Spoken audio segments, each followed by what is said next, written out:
was talking about this book. Anyway, it's called The Kind Diet. Get it. It's amazing. I love it. It's got great recipes and good stories about life and her journey as a vegan. And that's it. That's all I got for the food section. And it's time for what? It's the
we ended the live video.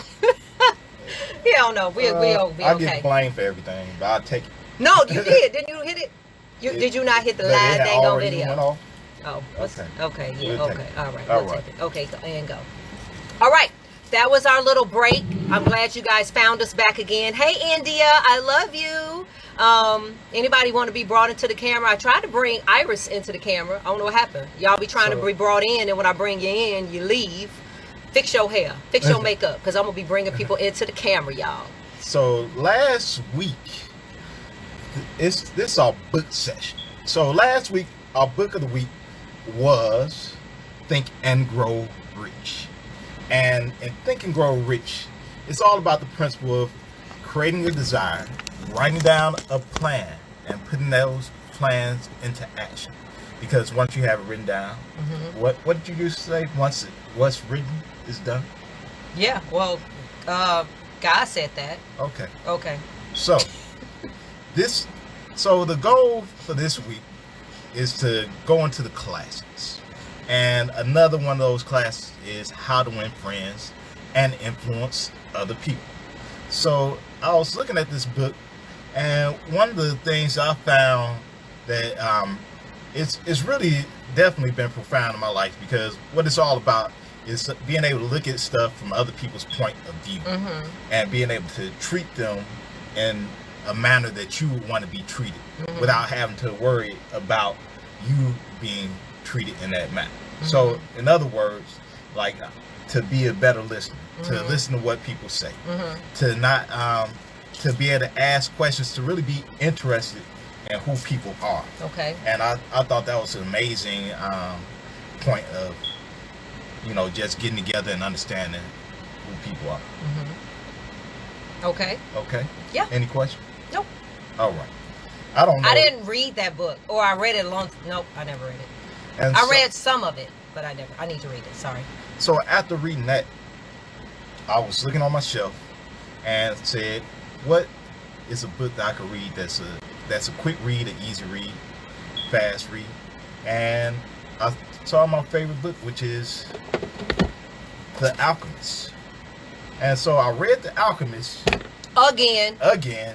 It's probably like the fifth There's like time. 9,000 books. He keeps reading the same books over and over again. And he got books you didn't even. Not You even have over books and you over haven't again. even read. I have books that I haven't even read. But The Alchemist is like my favorite book. I read it, and I got to the end, or towards the end, and just tears started coming down my eyes, because what the book is about, it's all about your life's journey.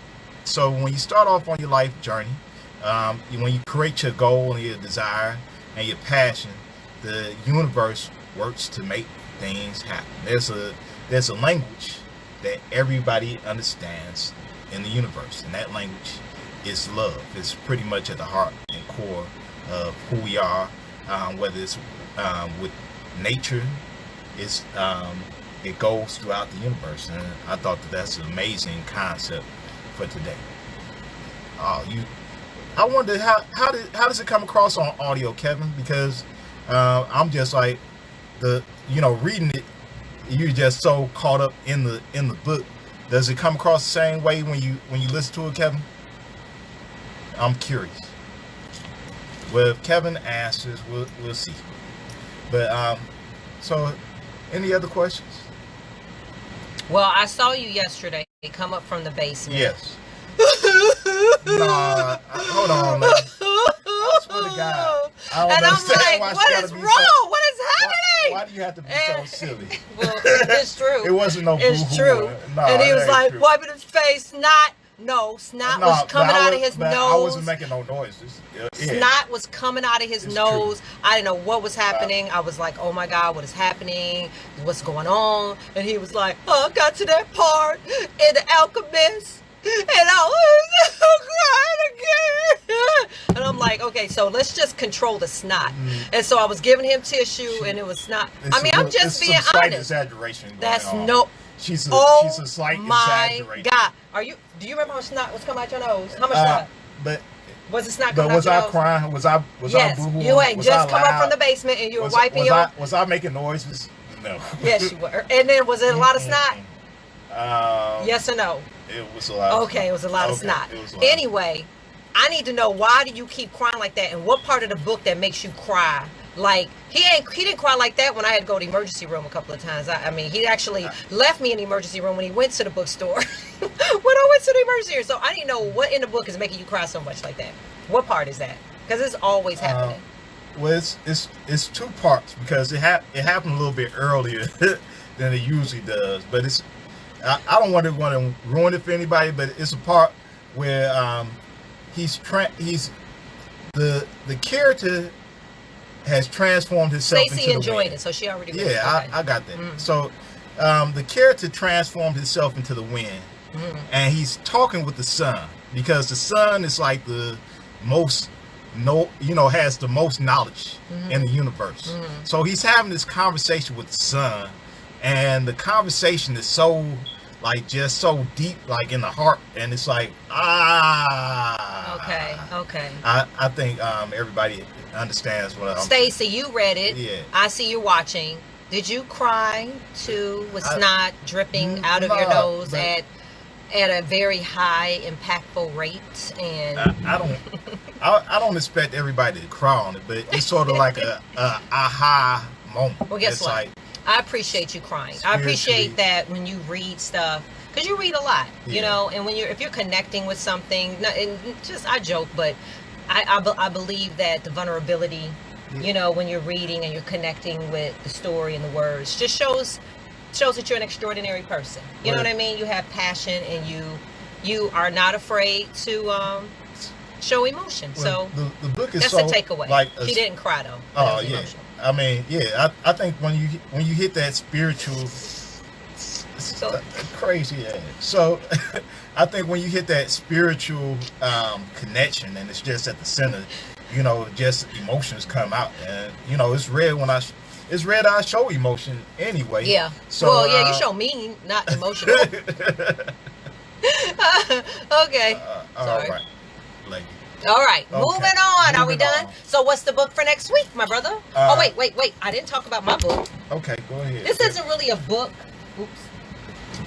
This isn't really a book that is really for reading, but kind of, sort of.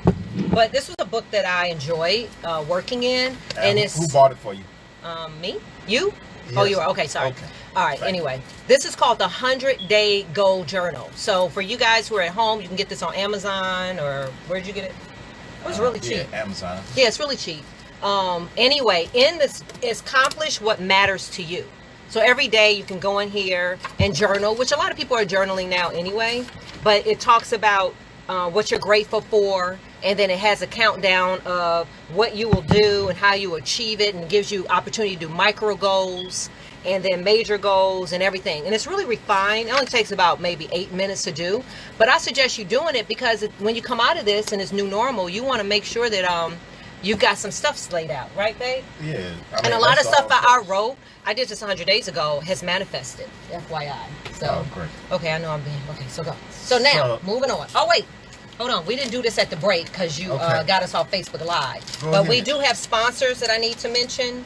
Sorry. And this is one of our sponsors. Give me a drum roll or something, babe. Come on now. We got to mention our sponsors. This is brought to you by Wakanna.com. WAKANNA, Dr. Rita McGuire. These are some CBD gummies. This is a little cone, little thing. Full spectrum gummies. It has CBD in it.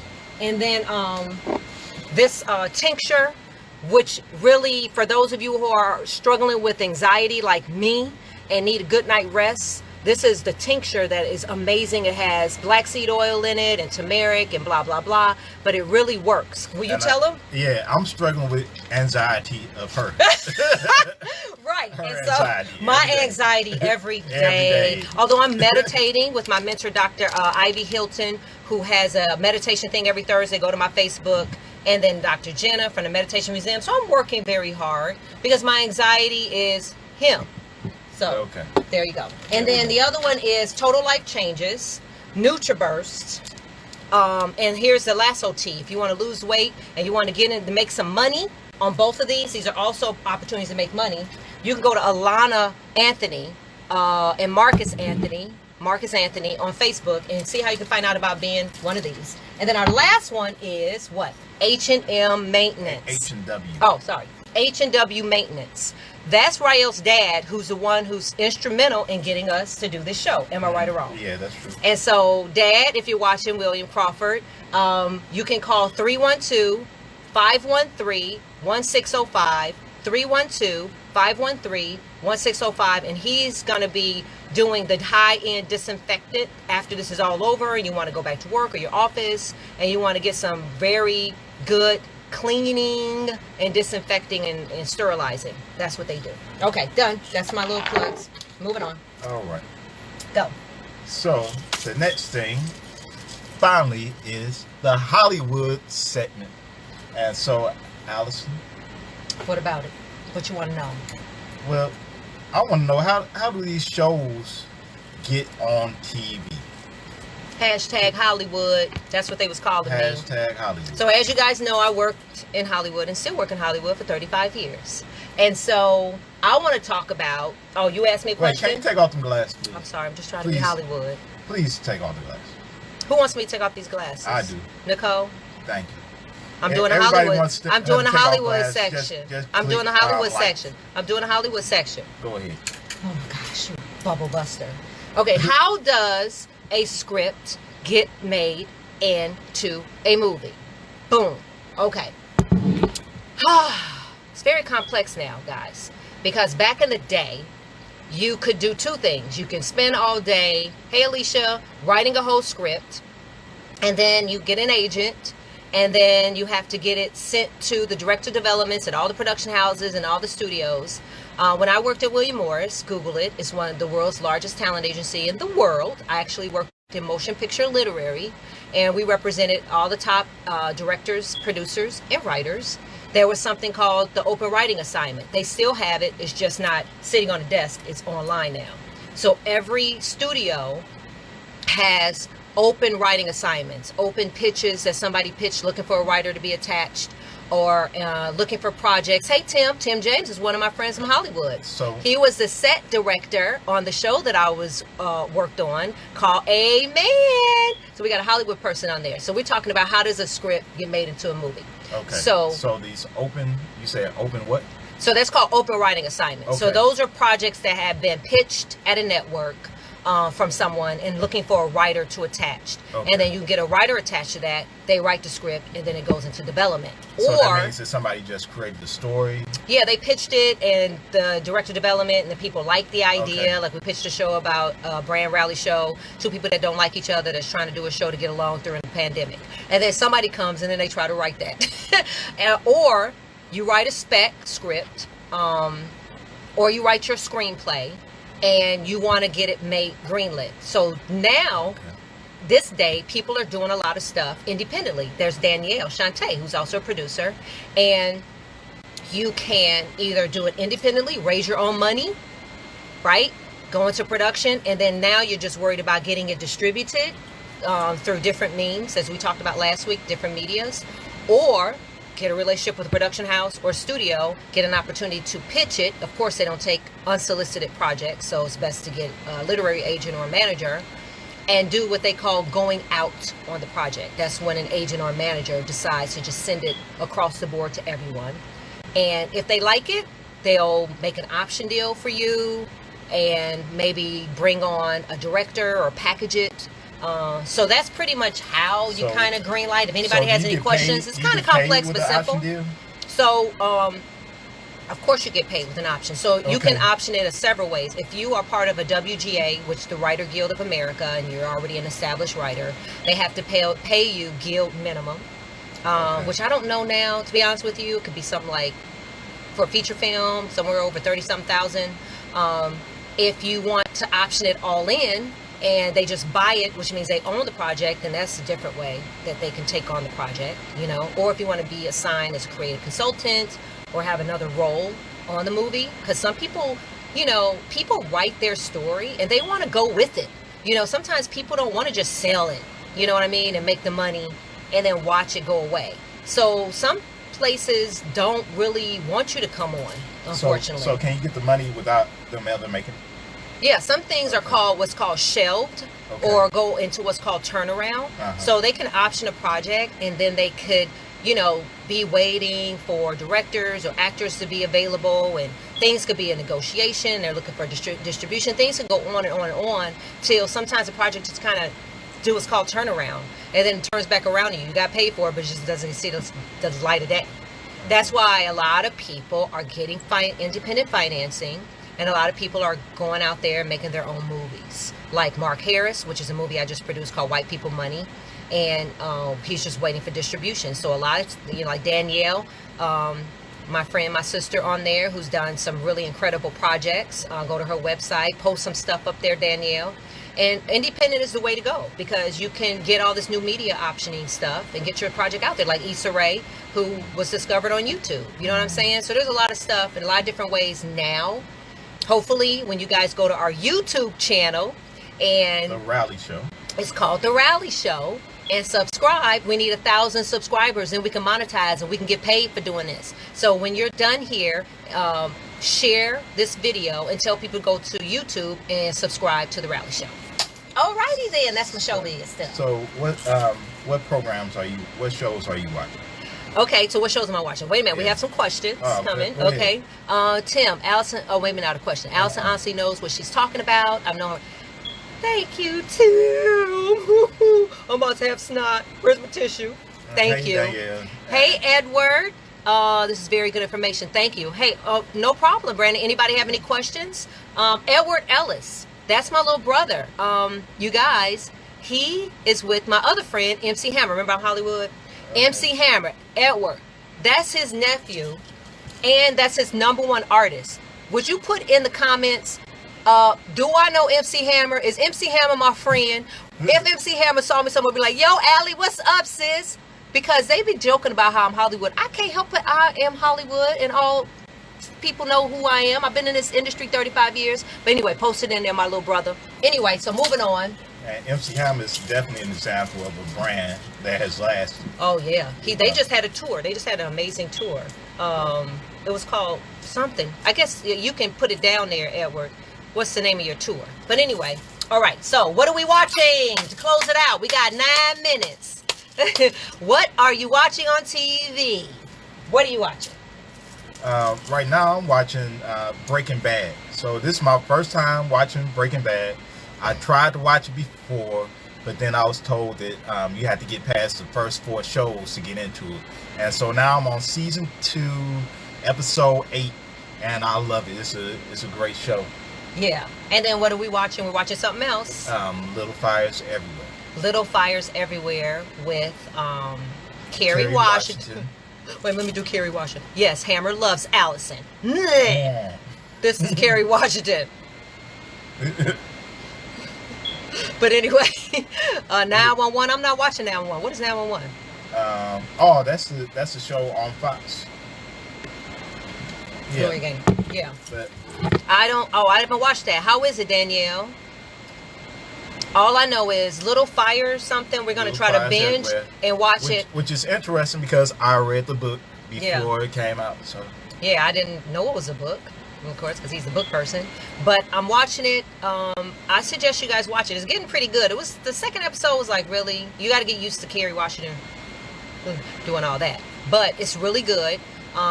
This guy who's very, very cheap. We've got to hurry up and watch.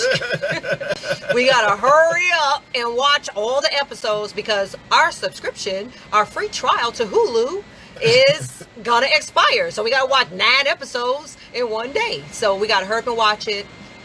It's good but annoying. Yeah, it's kind of good and annoying. She's annoying. Yeah. I do not like that character that Kerry Washington. I don't like her. I'd be like, how does she just keep walking around this little town, being a little bee that she is? Who she thinks she is? I'm like, really mean. All in this little white town. She walk around being a straight up sisterhood, like whatever. But anyway, love 911, Angela Bassett. So, okay, well, I will definitely watch 911 because I love Angela Bassett. Boom. Okay, so anything else we want to wrap this up? We got 7 minutes. Anybody else want to tell us what you're watching? Anybody want me to bring them in on camera? Anybody want to have something to say? Oh, I might bring in Danielle. Do you look crazy? She can see us out. Jeffrey, hey.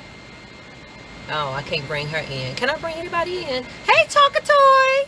Then watch my movie. Oh, okay. Good plug. Watch her movie Street Cred on Amazon. She produced it and acted in it, honey. Yes. Can I bring you in? Oh, we're going to bring you in next week so we can interview you about your movie. How's that? Our next guest next week on The Rally Show will be none other than Danielle Shante. So she can talk about her movie. How about that? Blacklist. You watch that? Nah, I don't. Okay. I watched like the first few episodes of Blacklist, but it was something that was, I'm like a person, I'll watch anything, but then as soon